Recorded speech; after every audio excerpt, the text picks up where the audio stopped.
하나님께서는 우리에게 올라가서 하나님께서 주신 약속을 따라서 그 기업을 차지하라고 말씀하십니다. 그래서 오늘 이 특별히 갈렙과 온니엘의 경우와 이 요셉 지파가 이 대비돼서 나옵니다. 말도 보면은 비슷한 말이 있어요. 그래서 여호수아 15장 15절에서는 거기서 올라가서라고 이야기하는데, 올라가서 더빌 주민을 찾는데 온니엘의 이야기죠. 근데 여호수아 17장 15절에서는 여호수아가 이스라엘 요셉 지파에게 너희가 산지로 올라가서라고 이야기하고 있습니다. 산지로 올라가서 스스로 개척하라, 이렇게 이야기를 하고 있습니다. 여기서 보면 이제 온니엘은 산지로 올라가서 스스로 실제로 개척한 예를 보여주고 있고, 그래서 여호수아는 요셉 지파에게 똑같이 너희들도 그렇게 개척하라, 사실 이 말을 하고 있는 겁니다. 그렇게 해서 대비가 되고 있어요. 또 다른 또 중요하게 반복되는 말은 여호수아 15장 19절에서 이 갈렙의 딸이 아버지에게 내게 복을 주소서, 이렇게 이야기를 합니다. 그런데 요셉 자손은 17장 14절에서 여호와께서 지금까지 내게 복을 주심으로 내가 큰 민족이 되었거늘, 그래서 얼핏 보면은 갈렙의 딸은 복을 주소서라고 얘기하는데 요셉은 이미 복을 주셨습니다, 이렇게 고백하니까 요셉 지파가 신앙이 더 좋은 것처럼 보이죠. 그런데 이제 이 온니엘은 사실은 이제 개척을 해서 실제로 그 기업을 차지했고, 요셉 지파는 아직 개척을 하지 않았습니다. 개척해야 되는데 힘들다고 이제 불평하고 있는 거죠. 말은 하나님 복을 주셨습니다, 이렇게 얘기하는데 내용을 보면은 실상은 우리한테 이렇게 좁은 땅을 줬다, 이렇게 이제 불평하고 있는 겁니다. 근데 이제 사실 뭐 좁은 땅을 준 건 아니에요.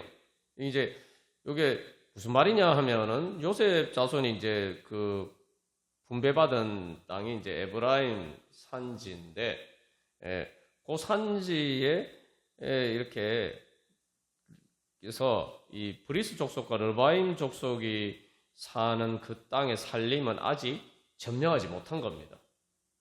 그러니까 이 자기들이 받은 기업을 받았는데, 분배를 받았는데 거기에서 아직 정복하지 못한 땅이 남아 있는 거예요.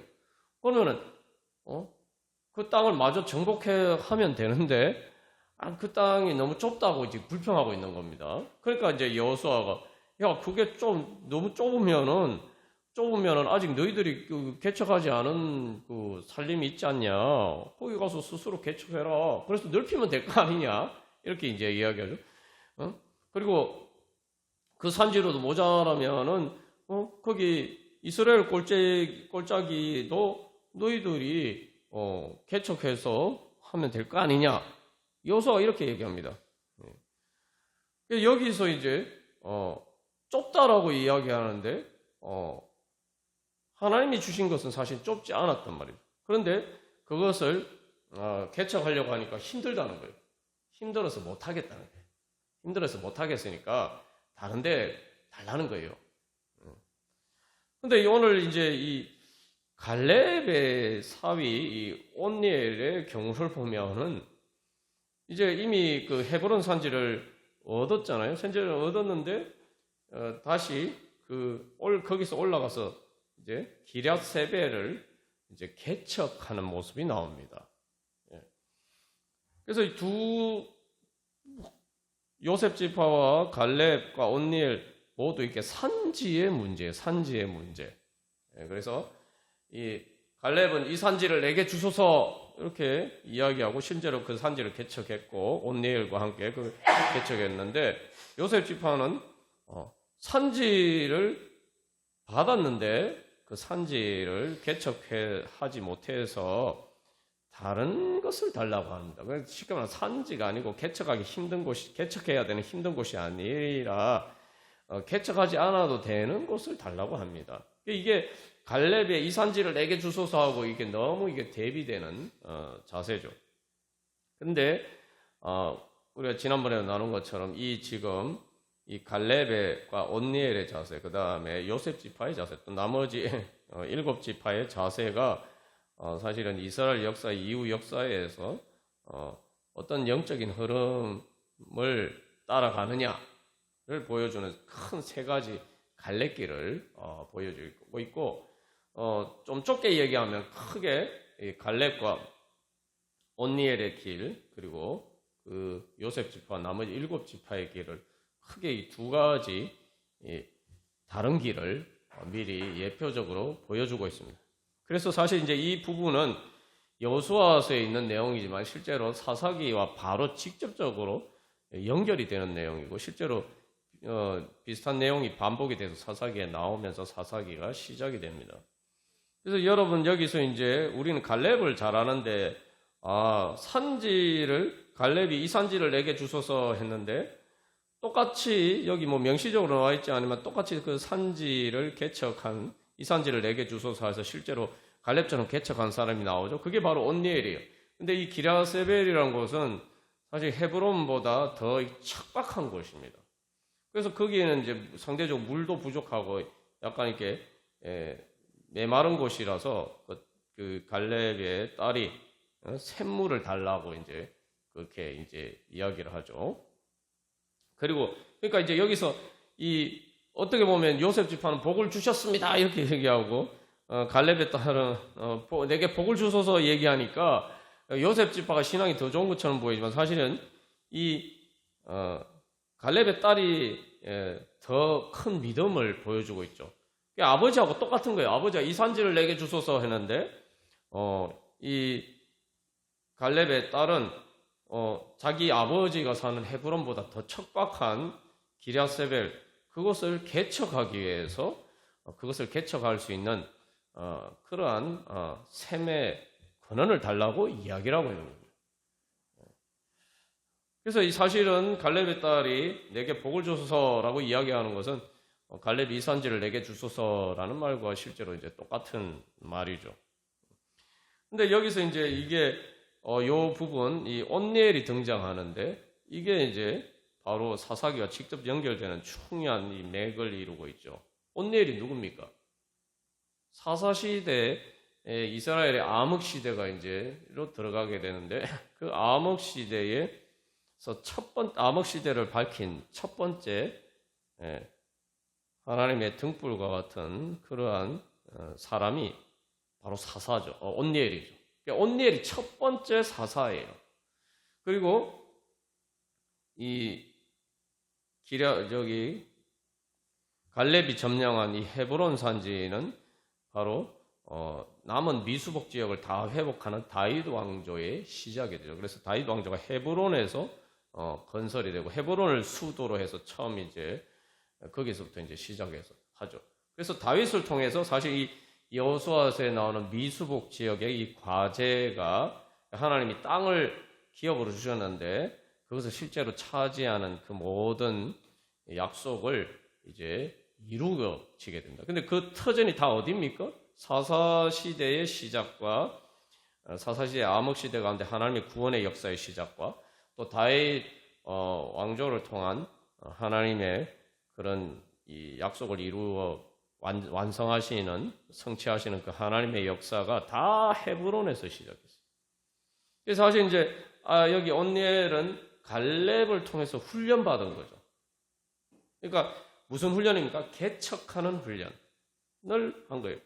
그러니까 사실 이제 이 갈렙과 이 온니엘의 사건이 여기 이제 여호수아서 15장에 등장하는 것은 이게 단순히 등장하는 게 아닙니다. 이게 실제로 사사시대의 연결 고리를 보여주고 있고, 그래서 이 갈렙의 그 믿음의 자세, 이 산지를 내게 주소서라는 그 믿음의 자세가 어떻게 이렇게 온니엘을 통해서 이제 전수가 되어 가는지를 이제 보여주고 있는 거죠.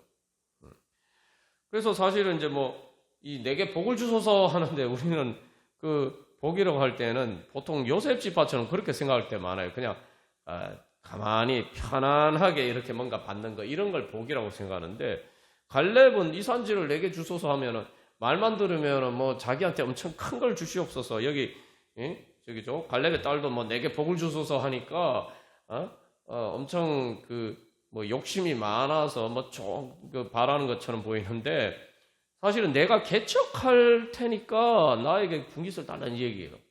산지라는 말 자체가 사실은 정복하기 어려운 것이죠. 그래서 여기서 뭐라고 얘기합니까? 헤브론이 사실은 제일 정복하기 어려운 거예요. 가나안에 수많은 족속들이 있는데 뭐 이스라엘 요셉 지파가 뭐 그쪽이 철병거가 있고 뭐 그 살림에 있는 브리스 족속과 르바임 족속도 거기 개척하기 힘들고 막 이렇게 불평을 하는데 이 갈렙이 정복한 이 헤브론 산지가 사실은 제일 정복하기 어려운 땅이란 말이에요. 그러니까 앞에서 모든 정복이 끝나고 마지막에 남은 이제 미수복 지역이 이게 헤브론 산지였다는 거죠. 그래서 기랏 아르바라 하는데 아르바는 아낙의 아버지였다. 아낙 자손, 거인 족속 아낙 자손이 이스라엘 백성들에게 사실 그 가나안 땅에 들어가려고 할 때에 열정 땅꾼으로 하여금 시험 만들고 이스라엘 백성들이 바로 거기서 실패했잖아요. 그러니까 이스라엘 백성 실패하게 만든 원인이 아낙 자손인데 그 아낙 자손 중에 최고 강한 곳이 바로 헤브론이라는 기랏 아르바. 그래서 어떻게 보면 제일 힘든 과제를 저한테 주십시오 이 얘기를 하고 있는 거예요. 이 산지를 내게 주소서. 뭐 갈렙의 딸도 마찬가지입니다. 그래서 나를 네겝 땅으로 보면 네겝이라는 건 척박한 땅이에요. 헤브론 산지는 그래도 이렇게 비옥하고 땅인데 그 갈렙의 딸이 가는 곳은 말 그대로 네겝의 땅이라는 것은 척박한 땅이에요. 근데 중요한 거는 이 딸도 자기 아버지와 같은 믿음을 가지고 있는 거예요. 그러니까 척박한 땅으로 가지만 거기서 내가 개척해서 복을 받을 수 있다. 그걸 복이라고 생각합니다. 그러니까 이제 갈렙이 이제 셈을 주죠. 셈. 그래서 여기서 중요한 것은 아무리 척박한 땅이라도 물이 있으면은 상관이 없어요. 이게 이제 중요한 하나의 영적인 교훈을 보여줍니다. 그 인간적인 생각의 관점에서 보면 어렵고 어려운 과제, 내 삶에 정말 어려운 과제. 아이고 주님이 나는 참 요셉 지파가 그런 거 아닙니까? 요셉 지파 나한테 지금 분깃을 줬는데 왜 하필 나에게는 이런 산지를 줬냐? 그래서 이 개척 힘들게 개척해야 되는데 또 이스라엘 꼴째기는 철병거가 있어 진짜 정복하기 어려운데 왜 나한테 이런 어려운 과제를 줬냐? 이렇게 불평불만하잖아요. 근데 갈렙이나 뭐 갈렙의 딸이 하는 말을 들어보면은 무슨 그런 힘든 과제를 오히려 자기가 받은 복으로 생각했다는 거죠. 여기에서 하나님께서 우리에게 주신 그 영적인 관점을 우리가 배워야 됩니다. 이게 이제 이후에 모든 구약 예수님의 결국 십자가 부활 사건으로까지 연결이 되는 거죠. 하나님이 우리에게 어떤 우리가 인간적인 눈에 보기에 어떤 힘든 과제가 있다고 하지만 그거는 인간적인 눈에 보기에 그런 거죠. 하나님 보시기에. 그러니까 여기서 중요한 건 뭐예요? 이 산지를 내게 주소서, 내게 복을 주소서. 그래서 여호수아가 뭐라고 얘기합니까? 너희들이 능히 쫓아낼 것이다. 그래서 앞에 이제 13장에서 우리가 이미 나눈 것처럼 하나님이 쫓아내 주신다는 거죠. 그러니까 내 능력으로 하는 거라면 당연히 뭐 우리가 그렇게 생각할 수 있는데 하나님의 능력으로 하는 거니까 하나님의 능력의 관점에서 보면은 하나님 나한테 그런 힘든 과제를 주신 것은 오히려 나에게 더 큰 은혜를 주신 것이다. 우리가 이걸 볼 수 있어야 됩니다. 그래서 산지라는 게 이중적인 의미가 있어요. 자, 이게 산지라는 게 정복하기 어렵지만 반대로 내가 그걸 정복하면 어떻게 됩니까? 그게 천혜의 요새가 되는 거예요. 그러니까 원래 그 산지라는 것은 왜 여기서 하필 산지라고 얘기하냐면 산지라는 것은 높은 곳에서 이 적의 공격을 방어하기가 쉽죠. 그래서 오늘날에도 마찬가지입니다. 고지전이 그래서 힘들잖아요. 그래서 고지를 점령하는 게 이게 중요한 겁니다. 산지라는 게 일종의 고지예요. 그러니까 이게 정복하기는 힘들지만 일단 내가 정복하면 반대로 그만큼 천혜의 요새가 되는 거예요. 그러니까 내가 그 하나의 그 과제를 해결하기 전에는 정말 어려운 과제지만 대신 내가 그 과제를 해결하면은 그만큼 그것은 나에게 큰 능력을 주는 거예요. 그만큼 큰 축복이 되는 거죠. 그래서 우리가 인생에서 이 지금 요셉 지파가 불평하듯이 우리가 그런 생각할 때가 많습니다. 아이고, 나는 왜 이런 집에 태어나서 우리가 사실은 내 인생에서 그런 문제부터 시작해가지고 내가 내 스스로 개인적으로 선택해서 이렇게 주어진 게 아니잖아요. 말 그대로 제비 뽑듯이 내 인생에서 이렇게 뭔가 주어지는 것인데, 사실은 그런 부분에 있어서 만족하지 못할 만하고 오히려 또 다른 사람과 비교해서 왜 나에게는 하나님 이런 문제가 있나? 왜 나는 이런 가정에서 태어났나? 왜 나는 이런 걸 타고났나? 이런 내 선택과 상관없이 나에게 주어진 것 때문에 우리가 그런 생각을 할 수가 있어요. 그러나 우리는 이제 예수 그리스도의 십자가 부활 사건, 부활의 복음에 비춰봐서 생각해요. 하나님이 나에게 중요한 건 그런 문제가 있는 게 문제가 아니라 하나님이 나를 거기서 구원해 주시라고 부르셨다는 거죠. 그 문제를 해결해 주시라고 부르셨다는 거예요.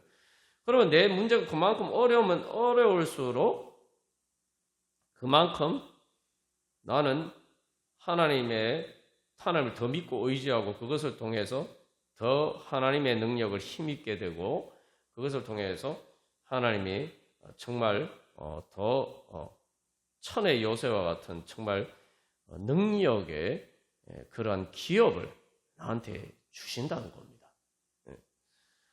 세상 이치도 마찬가지예요. 세상에서 이거 개척하라 이렇게 얘기했는데 세상에서도 우리가 흔히 부러워하는 돈 많이 버는 사람들 보면 편안하게 돈 버는 사람들도 있을지 몰라요. 그러나 대부분 보면 진짜 오늘날도 세계적인 세계에서 제일 돈이 많은 사람들은 어떤 사람들입니까? 그렇죠. 보세요. 보면은 머스크나 그다음에 이런 사람들 보면은 남들이 안 하는 일을 개척하는 사람들이에요. 빌 게이츠도 마찬가지고요. 세상 이치도 마찬가지입니다. 그만큼 개척하면은 힘들지만 그게 성공하면은 개척하는 거기 때문에 성공하면은 우리가 흔히 세상적인 표현을 하면 대박을 치는 겁니다. 그게 바로 개척입니다. 그래서 리스크가 그만큼 크지만 성공하면 그만큼 많은 이익을 거두는 거죠. 영적으로도 마찬가지. 중요한 것은 우리는 단순히 위험 부담을 하는 게 아니라 하나님이 보장해 주신다. 내가 개척하지만 하나님이 그것을 나한테 주셨다. 그래서 오히려 그런 문제나 과제들을 볼 때 아이고 왜 이 산지를 내게 이런 데를 나한테 줬냐 이런 식으로 요셉 지파처럼 불평할 게 아니라 우리가 이게 하나님 나한테 다른 사람 나에게 힘든 것을 주시면 그만큼 하나님 나에게 다른 사람보다 더 큰 은혜와 축복을 주시기 위해서 나에게 이런 것을 주셨다. 여기서 중요한 건 하나님이 주셨다는 거예요. 하나님 문제를 주신 게 아니라 그 문제를 해결함으로써 그만큼 큰 은혜와 축복을 주셨다. 우리가 이걸 바라봐야 됩니다. 여러분 시험 문제, 어려운 문제 풀면은 어려운 문제를 만나면 어렵죠. 우리가 그래서 보통 예수 믿으면서 자꾸 시험에 들었다. 어떻게 주님 저에게 이런 시험을 주십니까? 자꾸 이런 표현을 이렇게 얘기하는데 그 요셉 지파가 지금 그렇게 이야기하는 거 아니에요. 그런데 우리가 조금만 생각을 바꿔보면은 어려운 문제, 어려운 시험은 풀면은 훨씬 많은 좋은 열매를 거두죠. 여러분 세상에서 보십시오. 세상에서 쉬운 시험 치고 좋은 성과를 거둘 수 있는 게 어디 있습니까? 예? 하다못해 공무원 시험도 9급 시험, 7급 시험, 5급 시험. 예? 시험의 난이도가 다르잖아요. 난이도가 높은 시험일수록 내가 풀면 그만큼 대가를 그만큼 사실은 그 시험의 어려운 것보다 그 시험 문제를 풀어서 얻는 결과가 훨씬 더 커요. 그 어려운 게 10배 정도 어렵다 그러면 실제로 그것을 풀었을 때 얻는 성과는 100배의 성과를 얻는 것이죠.